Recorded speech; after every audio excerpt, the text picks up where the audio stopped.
Hi, thank you for joining me. I'm just so pleased, first of all, to say Happy New Year's to you, and also to come to you with a follow up to my last session that I did, which was Step Away from the Scale. And if you haven't seen that one, this session will make more sense if you go back and watch that one first. But first of all, I just want to report that I have not weighed myself, which I'm so pleased about.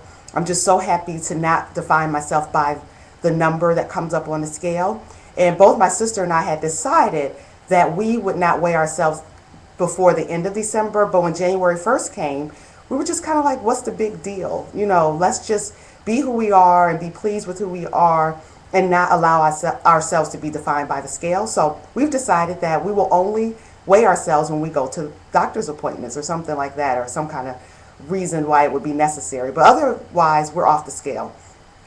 But also related to that, I wanted to share with you, I had shared before in that particular taping about a conversation that I had with my friend Allison about not viewing myself the way that God does and not seeing myself the way that God does.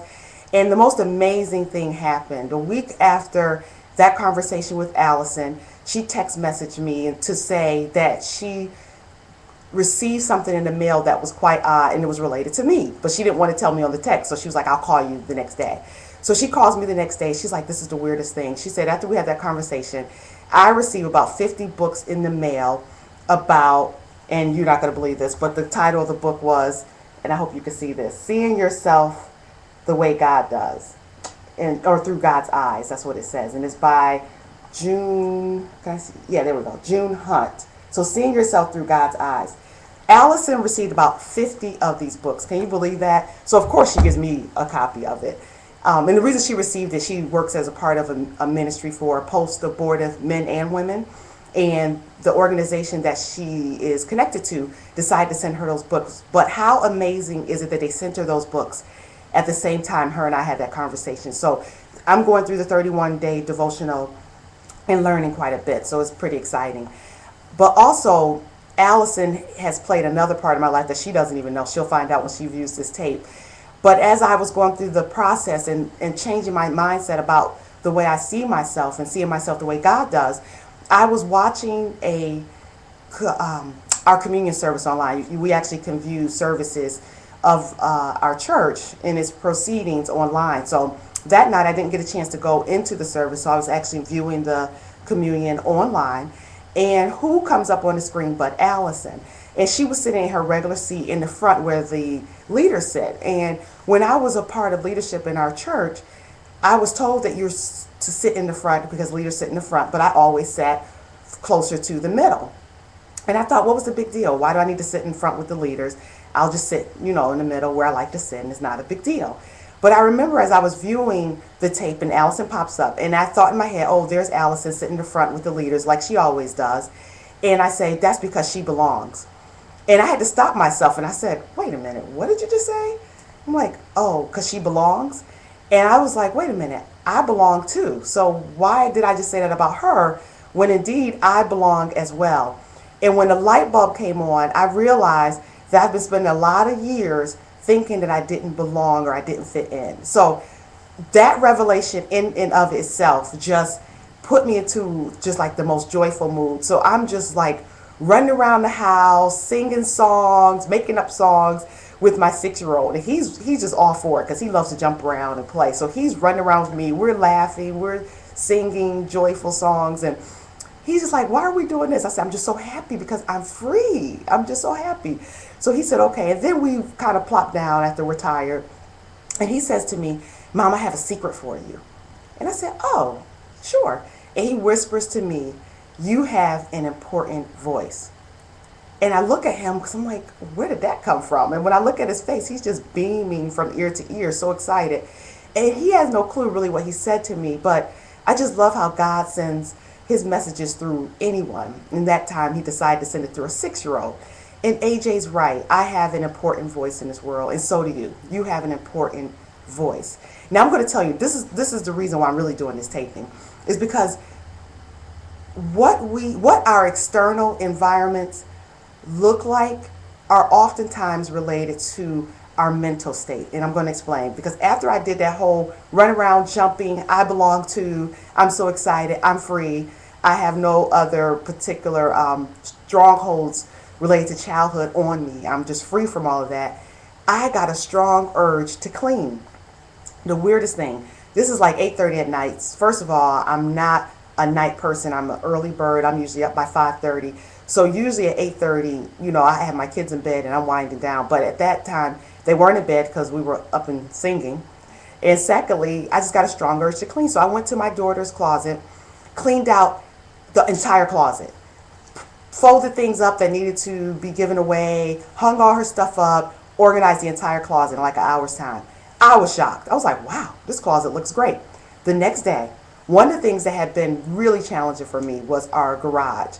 We had just gotten to the habit of just putting all of our clutter and things we didn't need or didn't know where to put or whatever it is into our garage. Our garage had become, for me, really an eyesore and a place that I just ran in to throw some more stuff in and run back out. And I remember one day my husband was doing something, he needed to get something out of the garage, and he opened the garage and left the door open. And I'm like, for all the neighbors to see our clutter, that's what I'm thinking. I'm like, oh man. And it was just so embarrassing. But anyway, the next day I go out into the garage and I start to sort and clean and do a to give away pile and to keep pile. And I could not believe I was so energized to do that. And I'm going to put pictures up because I don't know how to do edit so that I could show you like all the junk and then come back to it. So I'm going to put some pictures up that you can see hopefully. But within like 10 minutes time, I had 15 minutes, I had 3 bags of trash that I put out onto the stoop, and then made a whole big old pile. Like a quarter of the garage space is a pile that I need to have someone pick up because I need to donate all that stuff.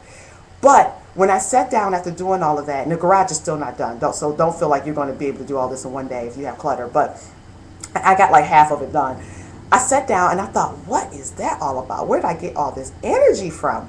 And it came to me, when you have an uncluttered mind, it reflects in your external space. I thought, oh my goodness, is this not crazy or what? And I'm just so excited because now I've cleaned out my linen closet. And that to me is the most amazing thing. And I think that's what happens in that show I think it's called Hoarders. I don't watch TV, so I haven't even seen that show, but I've heard about it. And I think that's probably what they're telling people: when you clear out your thinking and your mind, that you're able to declutter your space. And another thing, if you want to look this up, is what I was doing even when I was talking to myself about why did you have that thought about you don't belong. It's called emotional intelligence, when we really think about what we're thinking about. So that might be something you want to look up too. But anyway, to conclude this story, I'm talking to my sister a couple days ago, the same one who doesn't get on the scale like I don't get on the scale any longer. And she actually is my prayer partner too. So I pray with 2 of my sisters. I have 4 altogether. And I'm talking to her the other day, and I said, girl, the weirdest thing happened. I said, when I told her about the story about belonging and jumping up and happy and joyful and free. And I said, girl, after I did all of that, I got the strong urge to clean. She was like, shut up. I was like, what? She's like, I did the same thing. She said, since I've been off the scale, she said, I have this closet that I called Hurricane Katrina. She said she would stuff stuff in and try to hold the door. You try to hold the door closed so you could keep it closed so all the stuff doesn't fall out. And she said that after she decided to get on the scale, she felt so free. Within that week, she cleaned out Hurricane Katrina. And she said that her husband was surprised, like, wow, the closet's clean. She said she took all the stuff out, she washed all the clothes, she folded everything up, and she could actually walk into her walk-in closet, right? Ooh, imagine that, you can walk into your closet. So anyway, I'm telling you, if you're cluttered, think about it. It might be something related to your mental space, or to the sort of past issues or thoughts that you're keeping inside that you haven't dealt with. And I suspect that the same might be true for those who have to keep their external space super duper tidy and nothing could be out of place and everything has to be perfect and everything. Again, I think the same concept probably applies, that when we really dig down deep and understand what's going on in us and all of that, that it really starts to reflect on the outside of us as well. And my sister, when I was talking to her about the whole idea of not belonging to, and and decluttering and all that good stuff, she said something I think was pretty profound that I want to leave with you. She said that we withhold good from ourselves when we think improperly. And I agree with her. All those years, even in work situations, I have not become a part of the team because I didn't think I belonged, which is the weirdest thing. And it wasn't a conscious thought, but my behavior reflected the idea that I did not belong, that I wasn't good enough, that I wasn't worthy. And I would blame the other people around me. My boss doesn't like me. He has favorites. Da da da. And it was me. I was withholding good from myself. So I encourage you this year to clean out your closet, your mental closet, as well as your physical external space, that closet as well.